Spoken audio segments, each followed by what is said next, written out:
অনেক অনেক বছর আগের কথা। পারস্যের বোস্তাম শহরে জন্ম নিয়েছিলেন এক অসাধারণ মানুষ, হযরত বায়েজীদ বোস্তামী রাদিয়াল্লাহু আনহু। তিনি ছিলেন এমন একজন যিনি নিজেকে বিলিয়ে দিয়েছিলেন শুধু একটাই, ভালোবাসায়, আল্লাহর নিখাত ভালোবাসা। একদিন এক তরুণ এসে বলল, হুজুর, আমি আল্লাহকে ভালোবাসতে চাই, সেই পথটা আমাকে দেখিয়ে দিন। বায়েজীদ রাদিয়াল্লাহু আনহু কিছু বললেন না, শুধু বললেন, আগামীকাল সকালে আমার সাথে এসো। পরদিন তারা গেলেন পাহাড়ের নিচে একটা ছায়া ঘেরা ছোট্ট কুঁড়ে ঘরে।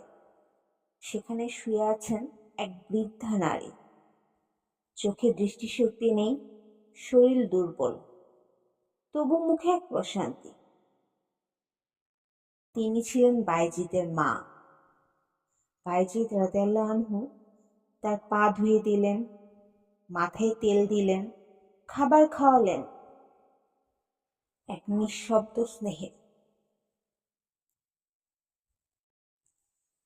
তারপর তরুণটির দিকে তাকিয়ে বললেন, আমি যা হয়েছি এ মায়ের দয়ায় বরকতে হয়েছে।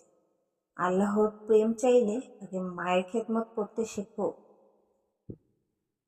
তরুণ অবাক হয়ে চেয়ে থাকল।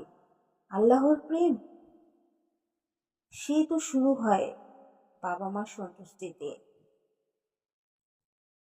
এক রাতে তার মা ঘুমিয়েছিলেন। হঠাৎ উঠে বললেন, বায়েজীদ, আমাকে এক গ্লাস পানি এনে দাও। তিনি ঘর জুড়ে পানি খুঁজলেন, কিচ্ছু পেলেন না। অন্ধকার রাতে বাইরে গিয়ে কষ্ট করে পানি আনলেন। ফিরে এসে দেখলেন মা আবার ঘুমিয়ে পড়েছেন।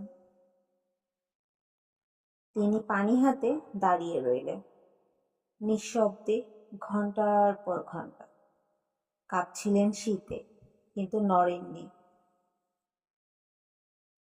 যখন মা জেগে উঠলেন, তিনি সামনে পানি পেশ করলেন। মা অবাক হয়ে বললেন, তুই এখনো দাঁড়িয়ে আছিস? তিনি শান্তভাবে বললেন, মা, আমি কিভাবে আপনার আদেশ অমান্য করি? মা কেঁদে উঠল। আল্লাহ তোকে এমন রত্ন বানাক যাকে সারা দুনিয়া চিনবে। এভাবেই একজন মায়ের ভালোবাসা, তার দোয়া একজন মানুষকে করে তুলতে পারে আল্লাহর বন্ধু, ওলি আল্লাহ।